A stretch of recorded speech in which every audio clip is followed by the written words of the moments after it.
Kalau saya bilangnya kalau kita sering overthinking, jangan-jangan kita ini bakat untuk sekolah filsafat. Karena filsafat itu kan mikirin sesuatu yang menurut orang berlebihan. Ngapain kamu mikirin hal-hal begitu? Bisa begitu juga, atau juga sebenarnya enggak filosofis. Enggak filosofis. Iya, karena filsafat itu cinta kebijaksanaan. Kebijaksanaan itu orang yang ngerti kapan maju, kapan mundur, itu bijaksana. Kapan harus berhenti, kapan harus lanjut. Sehingga ya nggak akan overthinking. Iya, nggak akan overthinking. Jadi makanya kalau ada orang, wah filosof itu ngeyelan, nggak bisa kalah kalau debat. Kalau ada orang sangat ngeyelan, bagi saya malah bukan filosof. Iya. Iya. Justru dia tahu diri. Dia nggak tahu titik kebenaran di mana yang saya harus berhenti. Oh ini sudah. Jadi kalau orang ngeyel itu kan salah benar, dia ingin menang. Iya. Nah, kalau orang tipenya ini bagi saya malah bukan filosof. Justru filosof itu orang yang mau, oh iya engkau lebih benar. Itu bagi saya filosof. Dia mau berkomitmen pada kebenaran, bukan pada egonya. Nah, kalau berdamai dengan orang yang mungkin lebih benar, itu relatif mudah ya Pak Faik. Tapi berdamai dengan orang yang salah. Ini problem kita di medsos, kita udah tahu salah, kita benerin dia, tapi dia ngotot nih, Pak Faik.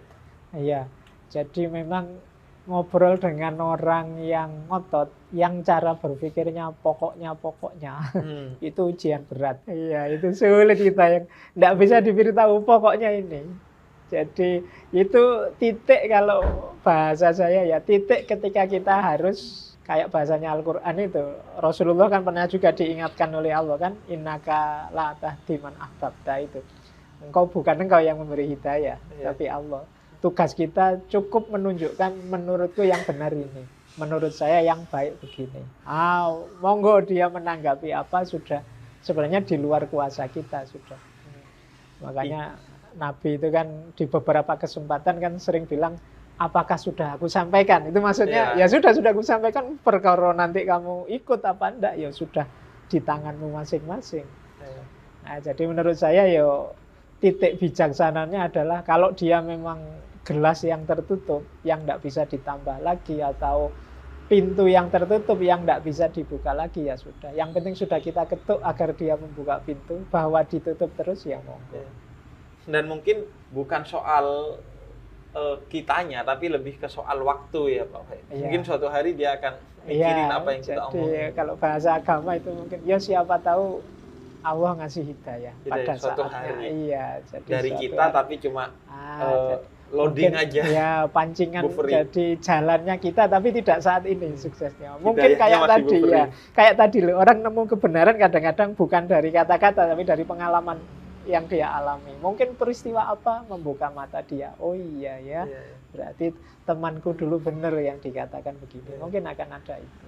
Makanya saya sering bilang tuh Pak Faiz, yang jauh lebih penting dari memberikan pesan yang baik adalah memberikan kesan yang baik. Agar kesan baik itu nempel sehingga suatu hari orang itu ingat kepada kita. Itu dulu omongannya salah tapi kok kesannya baik. Jangan-jangan benar tuh omongannya.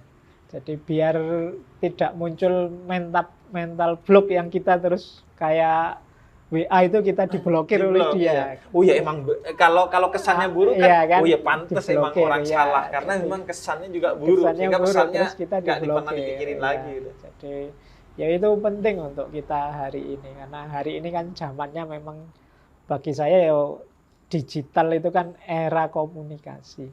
Yang cirinya hari ini itu antara lain tindakan komunikasi lebih penting daripada makna komunikasi kalau hari ini. Gimana tuh contohnya? Jadi orang, yang penting aku komen dulu, yang penting aku kelihatan dulu. Ini kan tindakan komunikasi. Tidak mikir maknanya, isinya, efeknya, dan lain sebagainya. Yang penting hadir dulu. Iya. Beda kalau kita ngobrol gini kan kita sambil mikir, milih kata yang enak, jangan-jangan Habib tidak berkenan nanti. Kok sebentar. Itu kan kalau langsung gini kan ada mekanisme otomatisnya. Tapi di medsos kan kesadaran ini jarang muncul. Jadi yang penting orang tampil dulu, karena orang khawatir dianggap tidak ada. Jangankan itu, kadang berita teman sakit aja semuanya harus tampil mendoakan. Tidak cukup satu orang, mari bersama-sama kita doakan, dan enggak gitu. Semua kadang cuma di copy paste aja dari atasnya, di copy ya kan semuanya.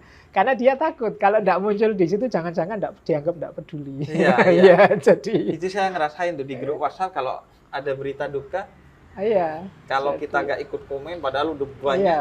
Padahal mungkin kita yang nggak komen diam-diam ngirim Fatihah, diam-diam mendoakan. Tapi kan rasanya koyok belum peduli kalau belum. Iya. Jadi hadir secara fisik ya. Itu yang saya sebut tindakan komunikasi dianggap lebih penting daripada makna dan kedalaman komunikasi.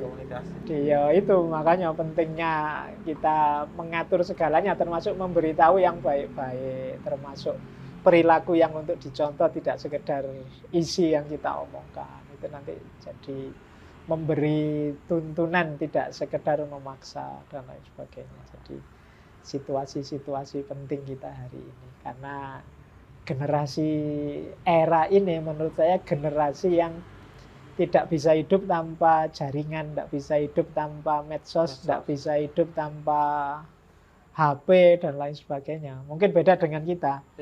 Zaman saya masih ada era tidak ada listrik, ada era cuma radio saja sama tape recorder zaman itu.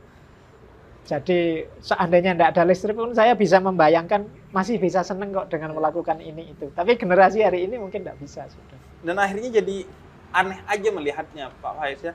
Karena teknologi itu kan dibikin untuk memudahkan kita dalam berkomunikasi.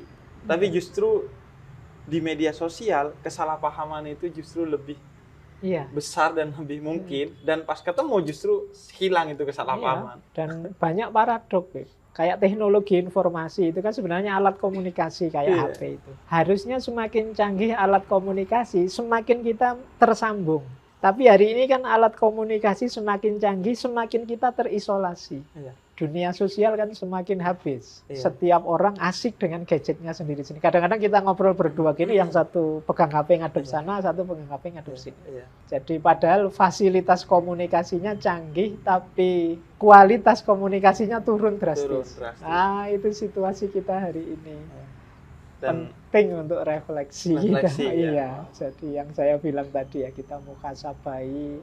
Bukan berarti terus kita balik, kalau gitu enggak ada teknologi saja, enggak mungkin, peradaban enggak mungkin dibalik arahnya.